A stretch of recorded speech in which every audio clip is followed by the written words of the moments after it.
Welcome back to Today on the Vineyard. I'm John Cleese, and I'm now sitting down with Andy Abrams-Wilson, who is the director of the documentary on Lyme disease, Under Our Skin, and Susan Swartz, who's actually been doing a lot to get information out about the disease and also has actually suffered and continues, I think at times, to suffer from Lyme disease as well.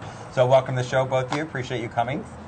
We should start out by saying this film actually showed last night in Showmark, right? And it was at a pretty amazing reception. Standing room only. That's fantastic. Mm-hmm. That's fantastic. So, and as you know, Andy, maybe you don't know, were you surprised by actually how prevalent the disease is here on the island?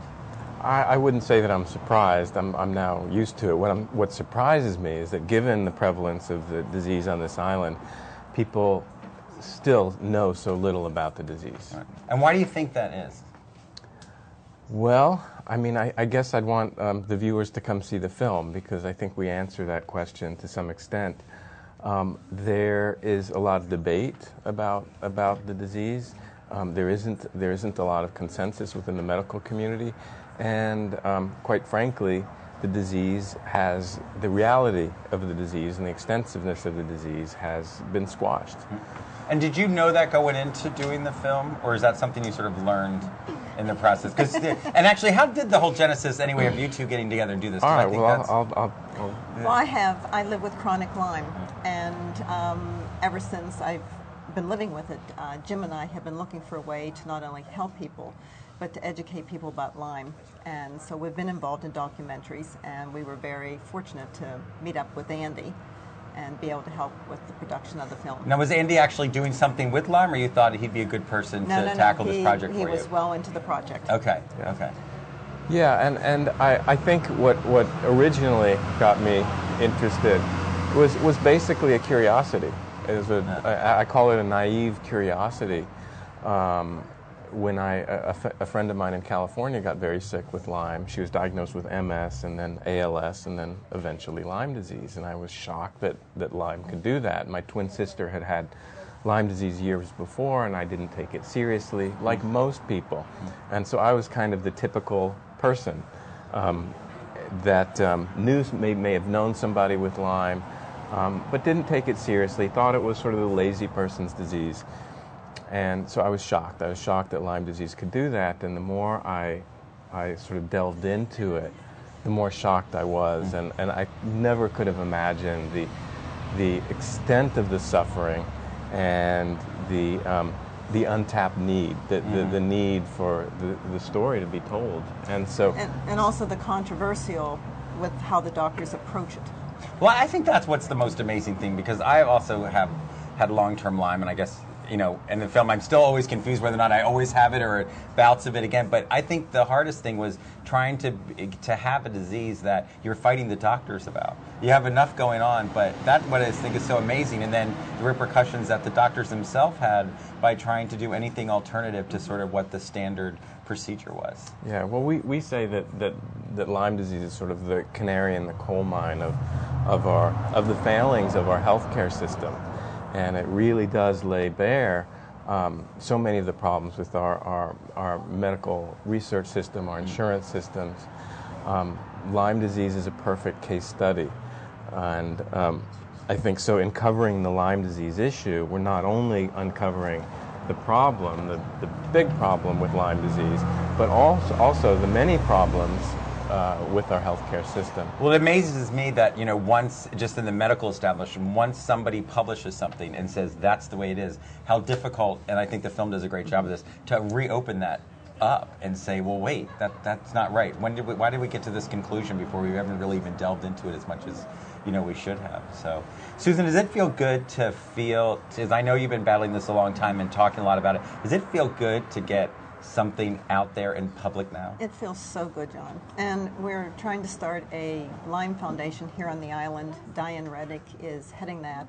And tonight at the film, we'll be passing out packages of information about Lyme, alternative medicines, little tick cards, and it's going to be very informative. So is your goal to finally have a center that sort of gets out all of this alternative information stuff? Education, so key.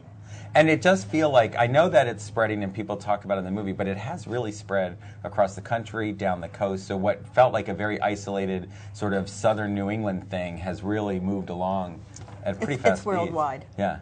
which is interesting. And I also think the film, and people come and watch it, is the connection that they start to allude to with other sort of more common diseases. Yeah.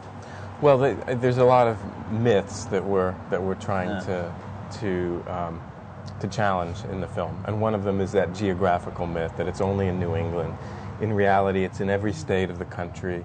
It's all across the world, and you might not know it because it's not reported in many countries. If you look at the official map, the CDC map, it stops at the Canadian border. And I can't imagine. In terms of reports that come in about the disease, interesting. Yes, and it stops at the Mexico border. So it is as if the ticks stop at the border, right? Right. They can't get there. Right, exactly. Can't cross the border. So it is a worldwide issue, and yet the rest of the world looks to the United States for help. And as we show in the film, we don't have the answers here. Right. Yeah, and I do think that is surprising. There really aren't a lot of conclusions still yet, right? This is still a journey to figure out exactly what it is. There's so many symptoms of it, right, that have to be treated. We do want to get out that today, if you haven't seen the film, it's at 3 p.m., correct, at the theater in Edgartown on Main Street. $10 charge, but get there early, because if it was packed in Showmark last night, I'm sure it'll be packed here in Edgartown. But then really interesting to me is at 5 o'clock you guys have is it an open discussion that's going to happen at the Wailing Church? We brought in several of the doctors from the film, and they will be here. Andy will be here to answer questions, to give out some more information, and it's free. So it's 5 o'clock at the Wailing Church. Great. Now, where does, I know that you're working a little bit with Plum, because I think we're showing this film in our other markets, which I think not only visited by people here, but also are experiencing some of the same outbreaks of Lyme. Where else does this film, where do we go now with this film? Like, what is what do you hope that this film sort of generates in terms of a movement or policy?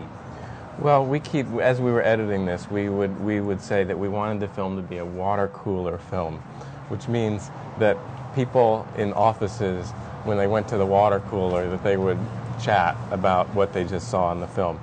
And I don't know whether we've reached that yet, but well, we don't have any water coolers here on the vineyard, so that's a problem. Perhaps we'll have to think of a new maybe metaphor. Maybe in the big cities, right. Maybe when people go sailing or something. Yeah, exactly. But we want it to change. Yeah. We want it to create change, and we want it to be the thing that sort of blows the lid off the cover. Well, I think it's fantastic that it's out there. Again, struggled with trying to figure it out myself. And Tina Miller, who you'll probably meet tonight later on. I mean, Tina grew up on the island, general manager of Plum, and she always remembers growing up that the doctors always knew there was stuff that was happening to the kids out here. And she got Lyme and got Bell's palsy. And, it's interesting, all that long ago, I mean, we're talking, Tina's probably 40 years, when those kids were young, that was happening here on the island, but they didn't know quite what it was. And also, I think, as they say in the film, didn't quite understand the extent of the additional things that now come from that. So maybe it was a little bit less before. Yeah. But so amazing. And thank you guys for getting the story out, because it really is important. So again, 3 o'clock at the Edgartown Theater, $10, and then at 5 o'clock, the Old Wailing Church for a forum on Lyme disease. Very important. You guys should get out there. So thanks so much for coming, Andrew. Great. Appreciate it. Thanks, Susan, thanks for doing this. Appreciate it so much. All right, stay tuned. There's a lot more to come here today on The Vineyard. We'll be right back.